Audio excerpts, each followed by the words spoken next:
E aí, pessoal, tudo bem com vocês? Vitor Santos aqui na área, sejam bem-vindos ao Ops Room. Então, galerinha, bem, é, em prol do coração de alguns amigos meus aí, que nos grupos do WhatsApp estão desesperados aí, deprimidos, assustados com o IA, eu resolvi voltar aqui de novo, né? Eu já falei um pouquinho sobre isso aí, né? Temos um vídeo aqui desse ano sobre se ainda vale a pena, né, estudar para ser programador. E com o advento da IA, né, cada vez mais forte, os resultados estão cada vez melhores, né? Tá todo mundo meio assustado. Mas bem, eu tô com 36 anos. Meu primeiro emprego de TI já foi com uns 18. E que eu trabalhei ali com, antes dos 18, né? Com manutenção, montagem, redes, fiz curso no profissionalizante. Acho que foi com uns 15 anos ali um cursinho profissionalizante. 15 ou 14, acho que foi 14. Esqueci agora. Mas, vamos assim, né? São 18 anos de profissão, né? Em empresas, né? Maiores e sérias, assim. Mais aí uns entre 3 a 4 anos de daqueles cargos ali, né? Iniciais ali que na minha época ainda até tinha um custo-benefício legal. Mas é, isso me trouxe aqui o know-how, né? Porque eu meio que acompanhei, né, o disquete até o SSD M2, né? Eu tenho acompanhado aqui na minha primeira vez na internet, e era uma internet de escada de 56 kilobytes por segundo. Ridículo, internet de escada, tinha que entrar depois da meia-noite, sabe, depois das 14 horas. E tô aqui, né, sobrevivi até hoje aqui na área de tecnologia.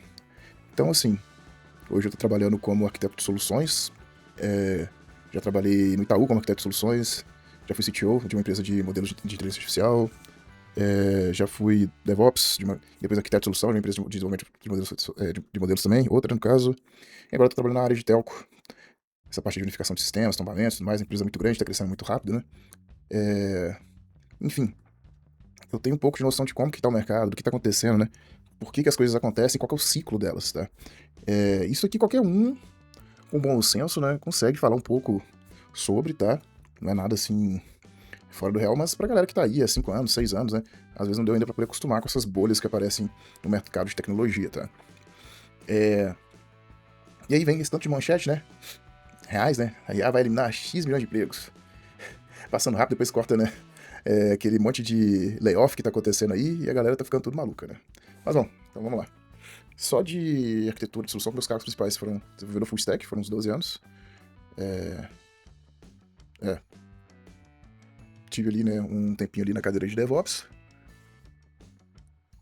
E estamos aí uns 6 ou 7 anos como, como arquiteto de solução. A conta não fecha muito bem, mas porque no início da pandemia cheguei a trabalhar em uma ou duas empresas ali ao mesmo tempo. Mas também tive, né, minha própria empresa durante um tempinho. Que para poder fazer sua empresa sair, às vezes você tem que, né, ter os clientes no seu horário livre, continuar trabalhando ali, né, em outro cargo, em outra empresa, mas em resumo ali, meu ciclo de experiências foi basicamente esse daí, tá? Então assim, eu passo o dia inteiro hoje, tá, utilizando inteligência artificial para poder fazer meu próprio trabalho. E eu escrevo assim, um diagrama com IA, comparo tecnologia com IA, reviso documento de arquitetura com IA. Se existe alguém, né, com interesse em descobrir se esse cargo vai acabar de arquiteto, né? Esse cara sou eu. Porque eu tô, né, com a mão dentro da máquina todo dia aqui. E é exatamente por isso que eu consigo, né, te mostrar onde que ela para, né? Porque a gente tem essa tendência, né, de se preocupar muito, né, com os movimentos ali, e a gente esquece às vezes da nossa própria carreira. Sei lá, comecei como estagiário em suporte, uns 6 meses já estava na parte de programação da mesma empresa, né? Fiquei lá uns 6 anos, assim, na mesma empresa direto, aprendendo, rodando todas as áreas. Primeiro emprego já, devo ter passado por todos os setores ali que uma empresa de programação tem. Mas é que nem hoje, mesmo estando como arquiteto, faltou mão de obra, tem uma coisa atrasada, né? Eu vou lá e faço hands-on de programação. Eu ainda não. Acho que em nenhum momento, assim, com nenhum carro que eu tive, eu, tipo, abandonei a programação 100%, sabe? E aí fica aquela pergunta, né? Quais profissões a IA vai de fato substituir? Essa pergunta, eu acho que ela tá errada. A IA, na verdade, ela não substitui profissão. Ela substitui tarefas, sabe? Nenhum cargo é um bloco só. Todo cargo é uma pilha de tarefas. E a IA come essa pilha de tarefas de baixo para cima. As mais repetitivas, né, vão embora primeiro. O cara que fica só programando CRUD, cadastro, banco de dados ali, de fato, as IAs estão conseguindo entregar isso muito bem feito e muito rápido, entendeu? Então, o trabalho que antes você dava ali para um júnior, para um pleno ali, ele meio que, assim, tá reduzindo. Então, assim, a pergunta certa é o que sobra no topo da pilha depois que ela comer tudo que dá, tá? Se o que sobra é caro, raro, e ninguém quer assinar embaixo, você tem uma profissão.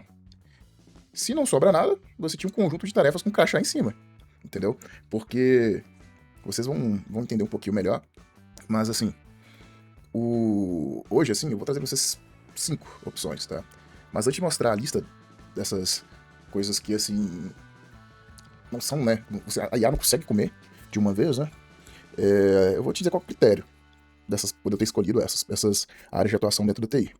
Porque uma lista sem critério também é só um chute, né, com produção de vídeo. E aviso desde já. Número 1, pra mim, é meu próprio cargo. E você tem todo o direito de achar que tem um viés meu aqui, né? Então eu te dou o critério primeiro, né? No final você pode julgar se ele passa aí honestamente, e vocês podem dizer que eu estou errado ali no final, tá bom? Mas vamos lá então. Hoje,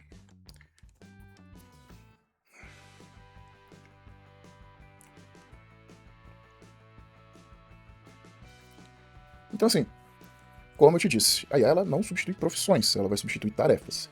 Então assim, pra gente responder essa pergunta que eu acabei de falar, o que sobra no topo da sua pilha depois que ela comer tudo que dá? Cara, decidir, responder e convencer. Você tem que sentar, né, como desenvolvedor, que você vai ver que seu tech lead, ele às vezes não põe a mão no código, né? Raramente, às vezes sim, às vezes tem empresa que o tech lead é só mais um programador ali, mas muitas vezes você vê que ele tem momentos que ele tá assim com um tempo, tem outros momentos que o cara tá entupido de reunião e não consegue participar da parte de desenvolvimento de software de fato, tá bom? E é justamente porque ele tá nessa primeira caixinha aqui, que é de decidir, responder e convencer. Uma coisa, cara, que todo arquiteto e todo mundo é, que tá num cargo que ainda margeia os programadores, tá bom? DevOps, arquiteto, especialista de alguma tecnologia, o próprio desenvolvedor, geralmente um desenvolvedor sênior ou tech lead. Cara, a gente faz muita reunião para poder decidir como que vai sair o projeto, o que tem que fazer, o que vai sair dali, tá bom? E quando a gente vai entregar isso aí para um cliente ou para uma área que solicitou, não tem como isso ser assinado pela IA. Se a fizer isso errado, não tem como você dar desculpa que foi a IA que fez. É nisso que a galera roda, entendeu? O cara que delega a tarefa não é importante nem lê o que entregaram pra ele, né? Manda o Júnior fazer um relatório e apresenta e nem leu direito, o resultado tava todo cagado. É a mesma coisa pra IA, cara. Ela alucina, ela tem vários problemas ainda. Ela é muito boa pra poder gerar o input inicial, mas você tem que validar tudo. Então, você tem que ter ali, entendeu? Um argumento. Quando tiver um projeto, o cara pergunta lá na hora, mas eu não gostei dessa parte, dá pra gente fazer diferente? Se foi a IA que fez, o que você vai responder? Porque você não entendeu o projeto. Entendeu? Então você tem que ter, por mais que tenha tido apoio da IA para construir o projeto, um relatório, uma coisa, você tem que saber interpretar ele, saber por que as coisas estão ali, para você conseguir, né, responder as coisas, ajudar os times de negócio a fazer decisão.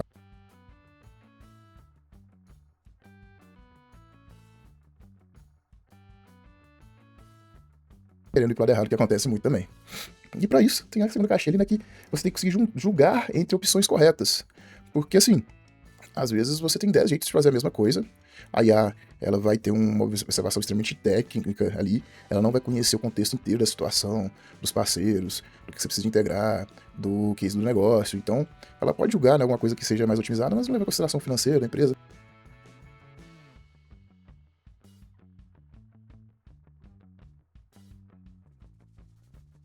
Pessoa que entenda muito de tecnologia, julgar entre as opções corretas, né? E aí, né, você tem a parte que a gente está produzindo o artefato, que não tá de vermelho ali justamente porque, que nem eu falei para vocês, por mais que o artefato seja concebido pelo IA, muitas vezes você está colocando a corda no seu pescoço se você, né, não coproduzir ali com ela, não entender o que está ali, entendeu? Não fazer a validação, não fazer uma checagem. Então, o processo, né, quando a gente fala de produzir o artefato, tem que ter ali dentro também a entrega desse artefato. Então, tu pegar o que a fez e jogou lá sem fazer nenhum teste, sem revisar e tudo mais, muito provavelmente vão te puxar a orelha, né? Tu vai levar você pode acabar, né, tendo algum probleminha aí relativo à qualidade, né, dessa produção, que vai refletir mal para você na empresa.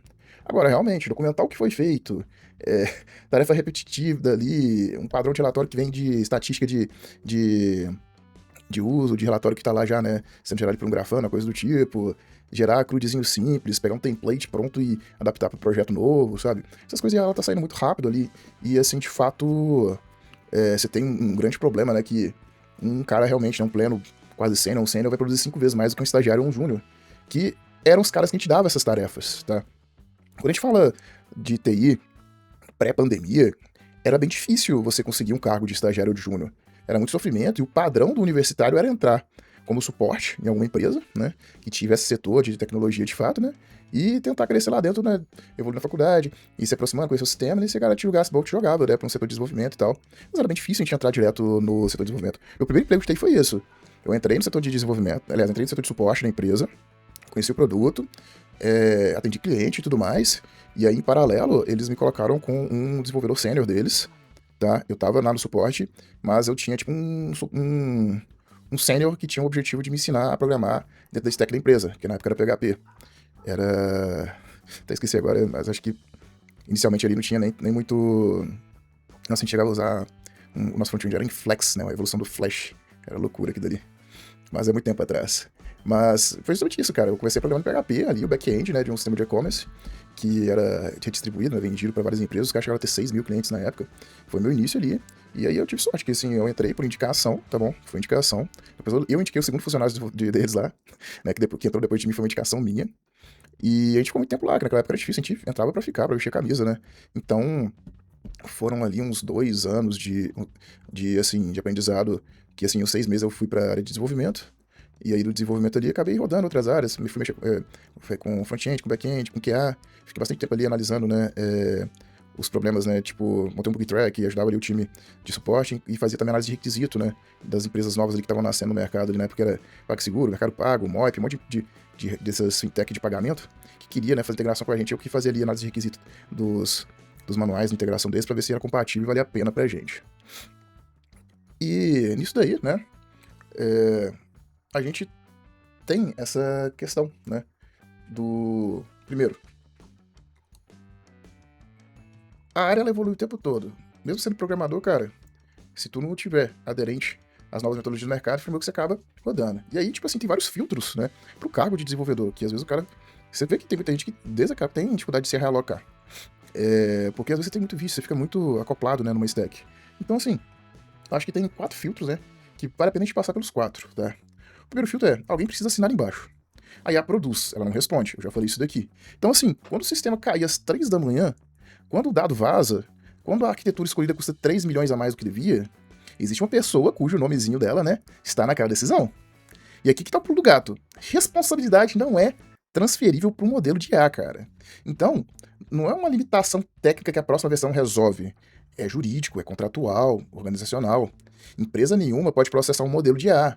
Cliente nenhum aceita que o GPT que decidiu fazer desse jeito, entendeu? Então, se a IA fizer ali 90% do trabalho e errar feio, quem que vai ser demitido? Você sabe dizer? Bem, se a resposta é uma pessoa específica, esse cargo tem chão. E olha só, é exatamente por isso que esse cargo vai te pagar bem. Você nunca vai ter sido pago pelo trabalho, porque quem tem que ter o trabalho é a IA. Mas você é pago pelo risco de assinar embaixo desse trabalho. Então o desenvolvedor que consegue validar a IA, entender ela, é o cara que está com o salário dele assim garantido.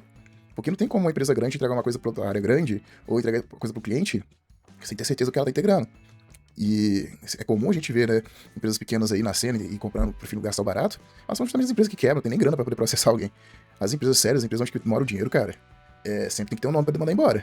E aí, se o cara acredita cegamente na IA, ele pode acabar perdendo esse empreguinho, entendeu? Então, assim, cada vez mais as empresas vão procurar especialistas em engenharia de software com fortes skills em inteligência artificial para poder fazer esse controle de qualidade, né, durante o processo de produção mesmo, né, da IA ali. E, né, vamos aqui então, né, para o nosso segundo ponto, né, o contexto está escrito em algum lugar. Então vamos lá. A gente hoje, nas empresas, já sofre com o que tem de documentação e o que só tá na cabeça dos desenvolvedores. Cara, isso é sistêmico. Desde um banco nível mundial até uma empresa de esquina, cara. Às vezes tem documentação, mas ela não está atualizada. É muito difícil estar no estado da arte, de todos os sistemas estarem atualizados. Você nunca tem que mexer num legado que não tem documentação, ou de uma entrega que foi feita na correria e a galera não documentou, né, deixou para documentar depois e nunca mais documentou.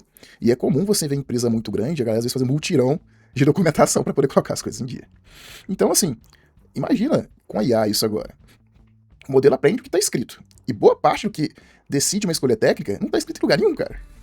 Que o time de dados, né, ele não vai bancar aquela migração porque brigou com o time de plataforma no passado.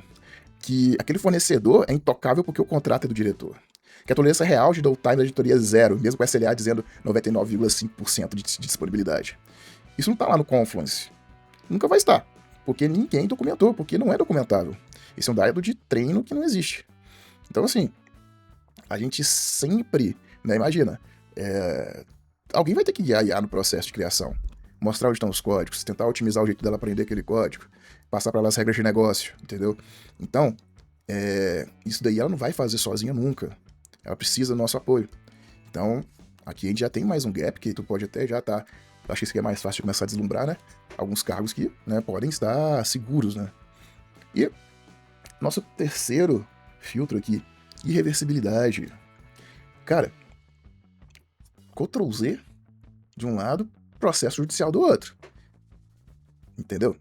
Errar num texto que você escreve, errar num script que você roda de novo, errar na escolha de um banco de dados para um sistema que vai carregar 5 anos de operação, você carrega esse erro por 5 anos, entendeu?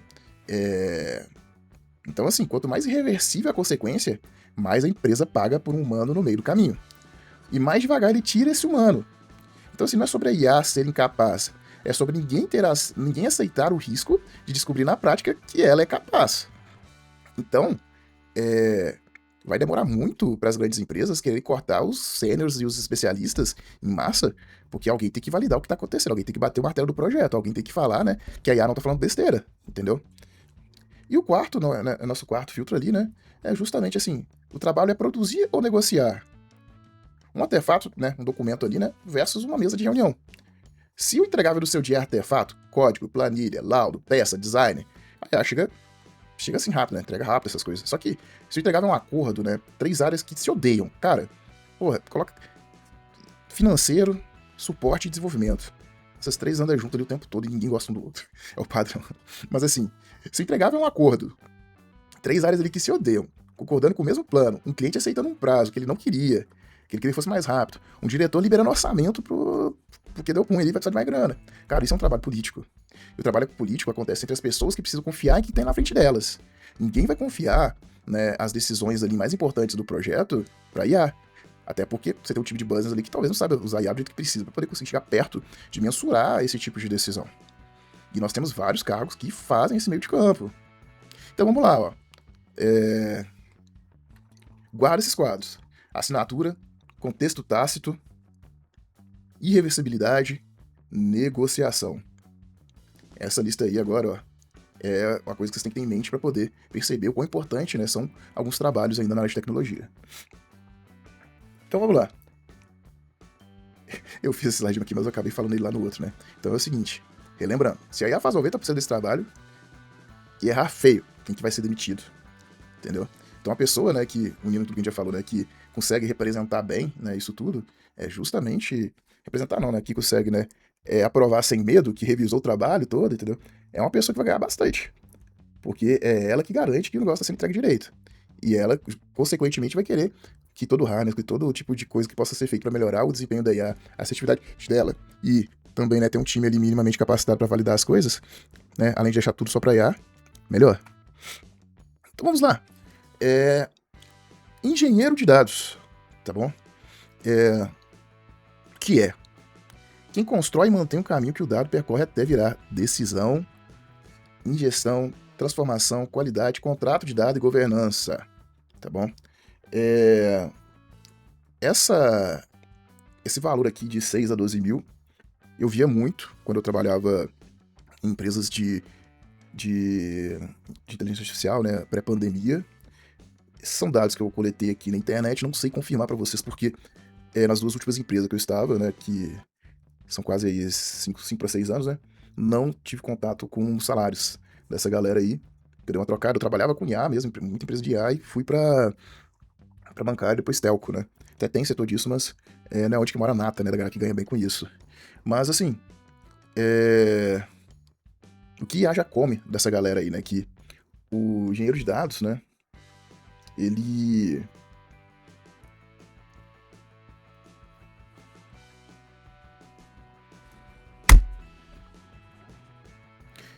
Então vamos lá, galera. Primeira coisa, engenheiro de dados. Esse cara que eu deixei em 5º lugar, tá bom? Esse valor de 6 a 12 mil já vi bastante, tá bom?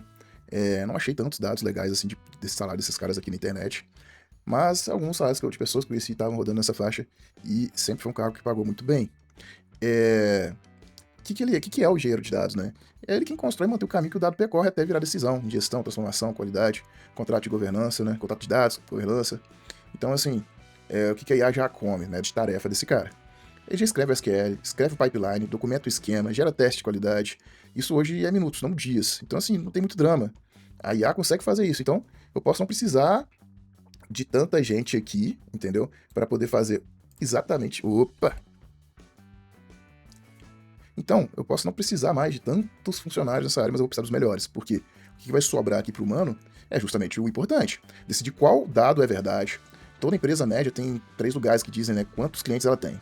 E os 3 discordam disso, né? Escolhendo qual é o oficial na questão técnica. É uma reunião com 4 horas defendendo os próprios números, né? Tem a parte que nem foge, né? Que é a LGPD. Dado pessoal transitando no lugar errado é multa. É o nome de gente no processo. Filtro 1 e filtro 3 batendo junto com força. Então, a gente sempre tem aqui, né, a galera que tem que auditar todo o processo e também governar, né, as fontes de dados, não deixar a galera colocada no lugar errado. Enfim, tem uma série de análises que, assim, ainda sobra muito para o ser humano decidir. De todos os 5, tá, o engenheiro de dados é o que tem a maior fatia de trabalho documentável. A parte do engenheiro tá colhendo rápido, né? A parte do dono do dado, não. Então, sempre vai ter ali, né? Não costuma ser um cargo que tem várias pessoas na empresa, mas sempre tem alguém especializado nisso para poder cuidar. E aí, o nosso próximo aqui é o SRE, Engenharia de Plataforma. Esse cara aqui, ele é um cara que no CLT ele já ganha bem, tá bom? Ele tem salários bem legais na gringa. Eu já cheguei aqui lá no Glassdoor, né? A gente tem ali um percentil alto ali de gente ganhando na faixa dos 27, 26. Eu já tirei ali, né, na casa dos 22 a 33, né, na gringa, né? Porque eu trabalho na gringa muito tempo atrás. Comecei a trabalhar na gringa antes da pandemia, então consegui dar uma navegada legal aí, né, nessa época de transição. Então, assim, quem que é o SRE, o engenheiro de plataforma? É quem mantém o sistema de pé, a confiabilidade, a observabilidade, respostas a incidentes, a plataforma que os times utilizam para subir código sem se machucar. Então, assim, essa faixa que está aqui, ela é muito fácil de você conseguir. O último que eu conheci estava aqui, eu já ganhei bastante nessa área também. Trabalhei como DevOps e evolui um pouco para essa área de SRE, mas enfim. O que é já comeu? Construir lá o manifesto do Kubernetes do Terraform. Cara, eu perdia. Cara, eu já fiz, assim, só disso aqui foram meses da minha vida que foram embora. Escrevendo manifesto de Kubernetes de Terraform. Dashboard, alerta, handbook. Alerta e dashboard já construí muito. Handbook eu odiava, sempre deixava isso aqui pro estagiário. Primeira leitura de log gigante. Caralho, cara, isso daqui consumiu, acho que metade da minha carreira. Ficar lendo log, procurando os erros das cagadas que a galera fazia. E pós-mortem. Isso aqui, graças a Deus, nunca me preocupei muito com isso aqui não, mas isso aqui me preocupava, eu sentia dores com isso daí. E assim, o que sobra, né? Imagina, 3 da manhã a produção caiu. Você tem 2 hipóteses do que é. As duas exigem uma ação destrutiva para testar. Um rollback que perde os dados do que já entrou, depois de atualização. Um restart que derruba tudo. E a arte dá 2 hipóteses lindamente argumentadas. Ela não escolhe. E ela não aperta o botão. Alguém tem que apertar esse botão. O nome dessa pessoa vai no pós-mortem. E aqui é o pior dos pós-mortem que pode ocorrer. Então, assim, a IA sugere um rollback, mas ela não vai conviver com ele, não. Seu nome que vai estar lá vinculado àquele rollback. É um detalhe até que cruel, tá? Esse cargo lida com sistemas onde erro tem o custo de minutos de receita. Um e-commerce fora do ar, meia hora, tem número, cara. Tem vendas que não foram fechadas, tem comparativo com as vendas do mês de 2, 3 anos atrás. Por isso a empresa é a última, tá bom, a experimentar a automação total aqui. O teste dela sai caro demais, porque deixar a IA errar nesse ponto é muita grana que deixa de entrar. Então, quando a gente analisa, né, isso tudo aqui, metade do conhecimento de operação de uma empresa é esse serviço aqui que a gente não mexe. Ninguém mais sabe como que ele funciona. Tu tem que saber como lidar com aquilo dali. Então, saber com qual serviço ninguém mexe é muito importante e muitas vezes a IA não vai ter essa maldade. Então é um cargo, é uma área que ainda traz, sim, né, uma boa expectativa de vida aí pro pessoal. Segurança, AppSec, ofensiva, resposta. As IAs, elas são éticas, né? E tem muito pouco ainda, né, dessa parte de IA não ética. Então acho que aqui, cara, já é uma área onde a IA, apesar de ter conseguido trazer, né, comer algumas coisas, o principal dela ainda é feito por humanos, né? O que é essa área, né? Quem protege, quem ataca para testar a proteção e quem responde quando furou. Ela sempre foi uma área que pagou bem, 10 a 20 mil por mês para engenheiros de cibersegurança, topo de mercado ali batendo os 24.600. Tem outliers da galera ganha 30, 40 acima, não é a maioria, mas é uma área que a galera ganha muito bem, tá? O que a IA já come? Varredura, análise estática, correlação de log, triagem de alerta, escrever relatório. Aliás, o atacante também tá usando IA, né? O pitch hoje é melhor escrito, é escrito melhor do que e-mail do seu RH, né? Então, assim, o que sobra é justamente isso que eu tô falando. Esse é o diferente, né, dos outros 4. Aqui existe um adversário humano ativo do outro lado. Não é um problema estático esperando para ser resolvido. É uma pessoa inteligente, motivada, que muda de estratégia justamente quando você automatiza a defesa, a automação vira padrão e o padrão vira alvo, cara. Segurança é o único item dessa lista onde o trabalho se redefine porque alguém está tentando te derrotar. Isso não converge, entendeu? Não é um framework que está sendo otimizado, não é uma tecnologia nova, não é algo que está começando a ser adotado, cara. É uma guerra mesmo entre pessoas e nada acelera mais a tecnologia do que a guerra, cara. Isso aí de tempos imemoriais na existência da humanidade. E assim, né, todo problema resolvido por padrão vira o próximo alvo. Você vai resolver um problema, o atacante vai tentar explorar uma brecha naquela resolução sua. E esse negócio vai indo até o infinito e além, cara. Então soma nisso daí tudo que eu falei. LGPD, auditoria, regulação setorial, banco, saúde, setor público tem incidência formal de responsável identificável, né? Tem que ter, né, um ser humano ali por força de lei. Então, cara, é uma área que você pode ter certeza que vai sempre estar em alta aí nesses tempos de IA. Pré-vendas técnicas e solution engineering. É justamente, né, o engenheiro que senta do lado do vendedor e sustenta a promessa técnica. Tu vai lá, né, junto com o vendedor ali, para poder, né, indicar, né, a melhor solução. Sempre tem alguém de tecnologia ali junto, né? E muitas vezes, vamos falar assim, eu conheço muito engenheiro elétrico, né, na época que o engenheiro elétrico ganhava ali de inicial 3 salários mínimos. Não era 3 salários mínimos, não, era tipo uns R$600. A base do engenheiro, por causa do CREA, né, era 3.000, 3.500. Os caras têm uma base de 10 salários mínimos, né, hoje em dia. Mas os caras da engenharia, né, brincavam lá que tem um engenheiro de chão de fábrica e um engenheiro de business, né. Isso aí é conversa minha de 15 anos atrás, eu tenho essa conversa com outro engenheiro, entendeu? Literalmente um engenheiro elétrico. Os caras ganhavam, assim, bicho, 36, 24, 40 mil, na época que um apartamento custava isso, os ganham isso no mês, trabalhando com pré-vendas, cara. O cara ia vender uma máquina de 1 milhão, ele tinha um saláriozinho dele lá de vendedor e ainda fazia comissão em cima disso. Trabalhar com venda dessas máquinas pesadas pra indústria, entendeu? Era coisa de louco. E você também fazia validação técnica de projeto e tudo mais, né? Eram cargos que sempre davam uma grana legal ali. E esse é o que acho que é o que menos gente conhece e o que mais surpreende, né, quando eu falo o número. Isso que eu falei são uma coisa de 15 anos atrás já era assim, entendeu? É o engenheiro que senta ali do lado do vendedor, entende o problema do cliente, desenha a solução, faz a prova de conceito, responde a pergunta difícil ali da frente, né, de 15 pessoas e sustenta aquela promessa técnica que o comercial fez, tá? Agora, eu vou te dizer, olhando aqui pros números de hoje, tá bom?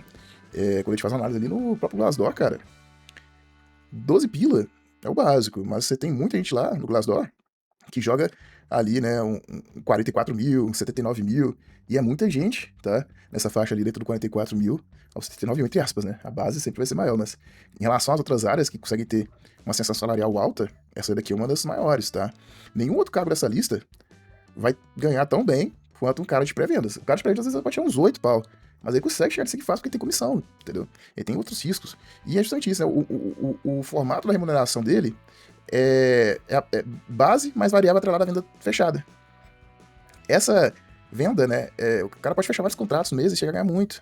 Então, assim, se tu tá perdido na área de computação e gosta de vendas, cara, não é um risco, sabe, não é ruim. Tu às vezes consegue salário de base legal e ganha porcentagem ali, mês de venda boa tu ganha bem, mês de venda tu ganha mal, mas não vai estar ganhando tão mal, porque o salário também não é dos piores, entendeu?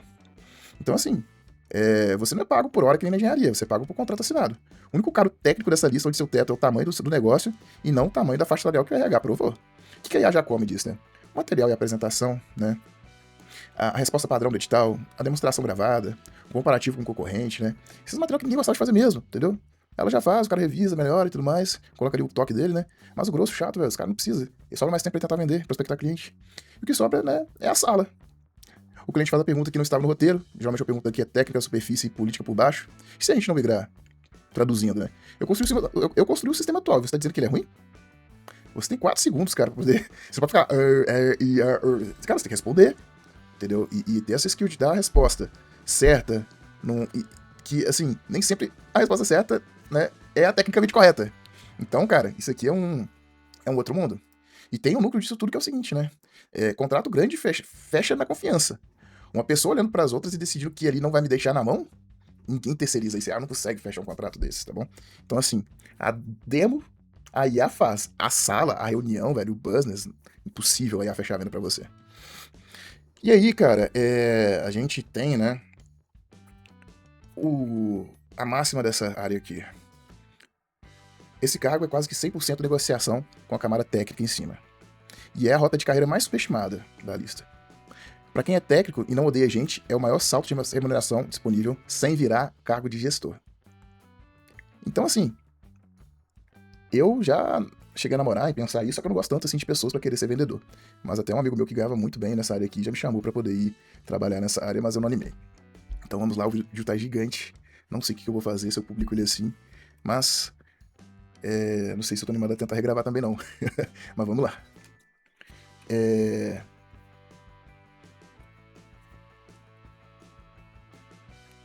Esse slide aqui eu tinha até esquecido de mostrar aí pra vocês, mas pré-vendas, né? É o cara que mais ganha. Todo mundo é meio que parado, tá vendo? Fora o engenheiro de dados ali, que é uma profissão que amadureceu, né? Que envelheceu mal aí, mas pré-vendas é o maior impacto que a gente tem aqui, porque essa média aqui até os 44, tá vendo? É a maior média que tem lá no Glassdoor, né? Mas ele tem outliers, tá vendo? Que vão até 79 pau. E por último aqui, cara, nós temos que a área de arquitetura de solução. Sim, esse é meu cargo. Vamos lá, julguem pelos critérios que eu vou colocar aqui. Então vamos lá. E o número 1, que é o meu. Já falei que vocês podiam desconfiar.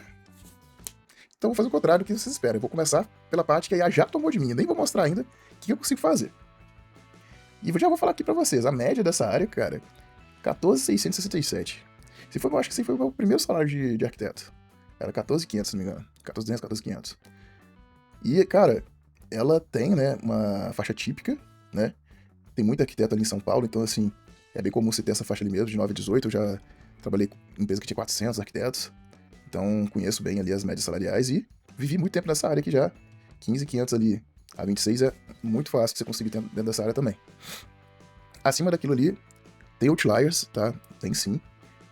Principalmente PJ, né? Acho que acima do 18 ali, já começa a ser mais para PJ. Acima de 18, não costuma ser CLT mais não. Então vamos lá. Desenhar diagrama.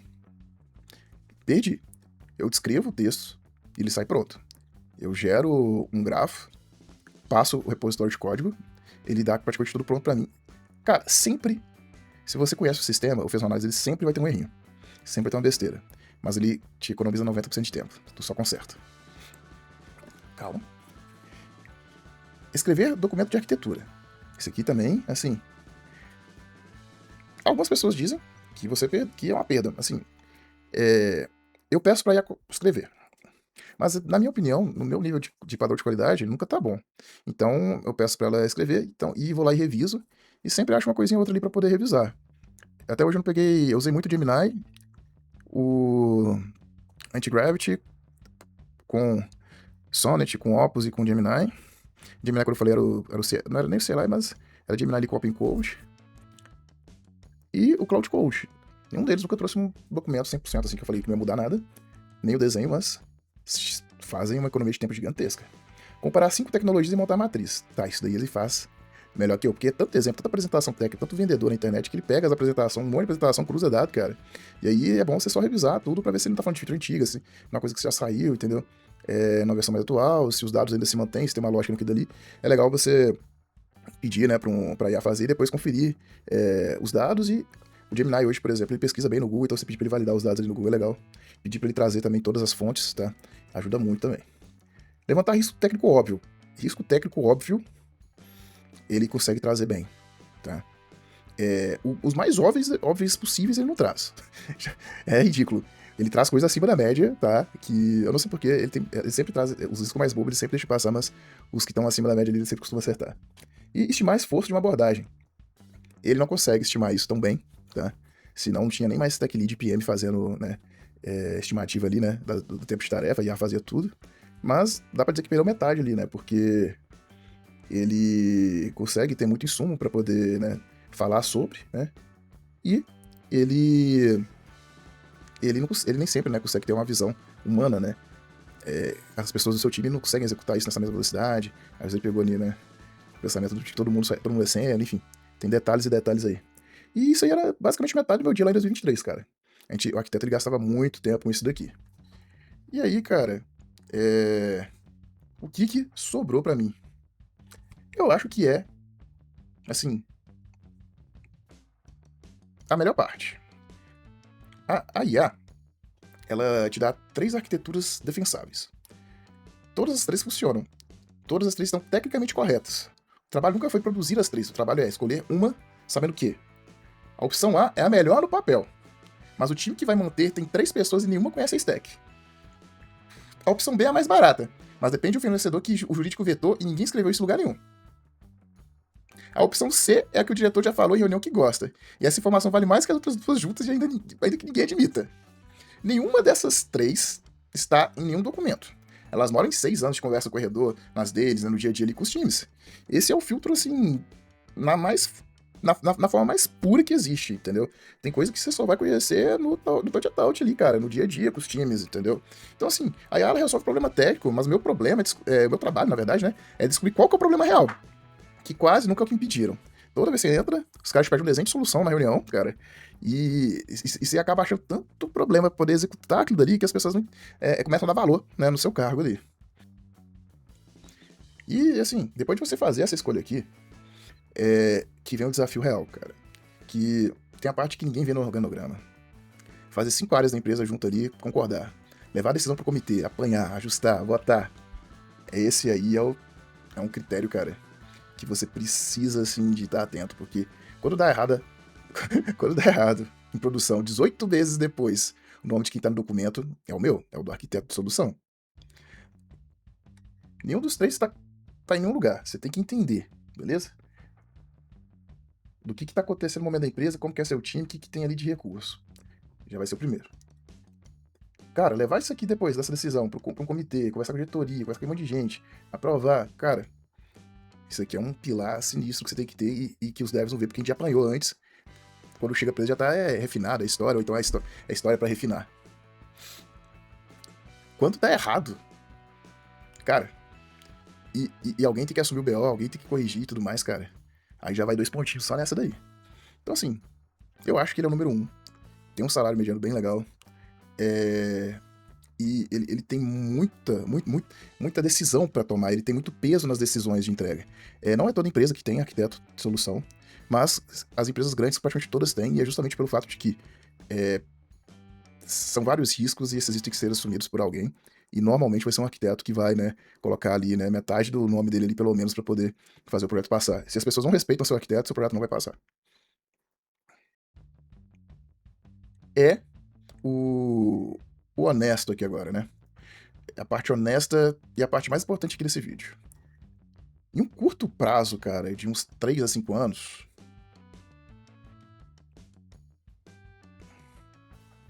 não é carreira mais, entendeu?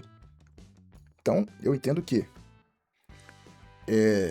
eu não tô te dando a garantia do que você vai poder trabalhar até a sua aposentadoria. Tô te dando um mapa de onde a água ainda não chegou ali. Tá inundando, tá chovendo, entendeu? O morro tá soltando a terra lá, mas assim, são cargos que resistem, né? Você não necessariamente, porque quanto mais a IA avançar, né, maior vai ser a régua para poder se manter num cargo desses. Então vamos lá. A IA não vai tomar seu emprego. Uma pessoa usando a IA, mesmo você estando num desses empregos aqui, ela pode tomar o seu emprego, tá bom? E assim, parece clichê, mas o mecanismo é real. Se 2 arquitetos disputam a vaga e um entrega em 2 dias o que o outro entrega em 2 semanas, porque ele sabe usar a IA ou não, a empresa não precisa de 2. O cargo sobreviveu. O cara que entrega em 2 semanas e que não manja de IA, aquela pessoa é que não sobreviveu. E assim, o pior é que a pirâmide realmente ela tá perdendo a base. De todos os 5 cargos que eu citei, são tudo cargos de topo, cara. Ninguém entra nele direto. Se você vira arquiteto, é porque você tem anos já de experiência como desenvolvedor. Você vira SRE depois de anos de infra, né? Você vira pré-venda depois de anos apanhando também com a tecnologia para poder entender, né, como que você consegue vender esse negócio, assim. E o degrau de entrada é exatamente o que IA comeu primeiro, a tarefa do júnior, que é a tarefa mais documentável que existe, que é a tarefa fácil, que é a tarefa que, apesar de ser fácil, é chata, que ninguém que já tá no nível de sênior especializado quer fazer. A gente, né, arranjava os estagiários para poder dar o que a gente queria fazer, né, que eram as coisas repetitivas, as coisinhas chatinhas. Então, assim, eu não vou te vender, assim, de otimismo, né. Se você tá entrando agora, o caminho até esses cargos ficou muito estreito. Tu tem que manjar muito, a régua tá lá no alto, cara. E a resposta não é escolha um desses 5, né. A ideia é encurte o caminho, assumindo responsabilidades antes que o organograma manda. Antes do que, né, o organograma ali tá mandando. Então, vamos lá. Você tem 3 movimentos ali que valem pro teu cargo, cara. Que vai te fazer destacar e que você vai conseguir, provavelmente, ser o próximo cara a ser promovido, tá? Se você não faz nenhuma dessas coisas aqui, né, que tá no vídeo, eu vou te dar a dica, né, dessas 3 coisas aqui que vão te ajudar mesmo assim. Porque esse critério aqui vale para qualquer cargo dentro de tecnologia. Primeira coisa, você tem que passar de quem faz para quem decide. Na próxima decisão técnica do seu time, seja você a escrever qual foi a opção escolhida e o porquê.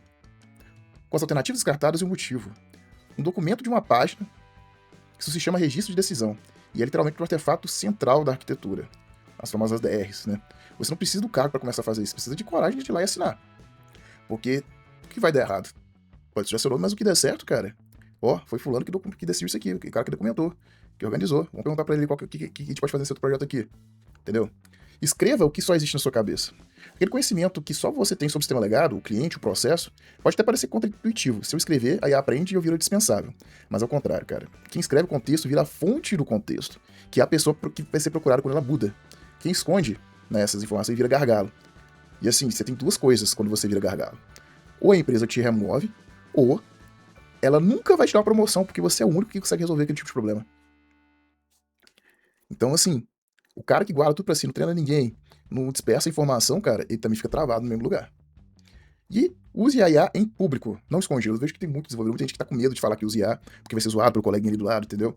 Que a galera vai falar mal, vai achar que os códigos não são seguros, não são confiáveis. Mas, cara, metade das pessoas usa IA e finge que não. Isso já é um fato, cara. A galera ainda tá com preconceito, chama de Nutella, papapá, mas metade desses caras usa. Cara, o cara que fez o Linux usa IA hoje. O cara fez o Linux e o Git, cara. Ele usa IA nos commits de tudo. O pessoal tá até comentando isso muito na internet toda hora. Então, assim, você precisa de fazer o oposto do que a galera fica falando aí, te chama de Nutella, te zoando. Você tem que ser uma pessoa, assim, que mostra pro tipo como que faz pra poder IA produzir bem. Entendeu? Em toda empresa hoje existe uma vaga informal aberta de ser a pessoa que sabe usar isso direito. E normalmente ela não tem dono. Então, se ninguém tá divulgando IA, como que usa IA, qual que é o jeito de usar IA, como que deveria aplicar o IA nos projetos, cara, tu pode acabar virando o head de IA. Tu pode virar um arquiteto focado em IA, pode virar um engenheiro de IA da empresa, entendeu? Então, assim, não dispensa, entendeu, essas evoluções por medo, porque a galera tá zoando, entendeu? Todo lugar vai ter uma cultura, entendeu?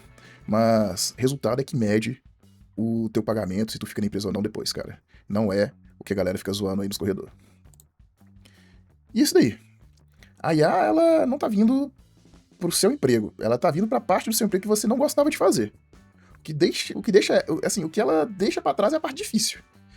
Decidir, responder, convencer, entendeu? Isso sempre foi o trabalho real. A gente que tava acostumado a chamar de trabalho as tarefas em volta dele. Mas se a gente evolui, tem um estagiário, tem uma pessoa ali pra poder ajudar a gente acaba virando isso daí, né? O orquestrador. E orquestrar IA, orquestrar pessoas, entendeu? Não dá na mesma, não. Mas vamos lá. Se você discorda da lista, e com certeza alguém vai discordar ali do número 1 com razão, usa aí 4 motivadores nos comentários pra falar qual que é o cargo que você acha que passa, né? Nesses 4 motivadores principais que eu falei aqui durante o vídeo. E se você quer ser a pessoa, né, que sabe usar isso direito, né, eu tenho aqui uma série inteira no canal sobre trabalhar, né, com agente de código de verdade. Não copiando e colando resposta de chat, tá? Fica esse aqui como próximo e até mais, galera!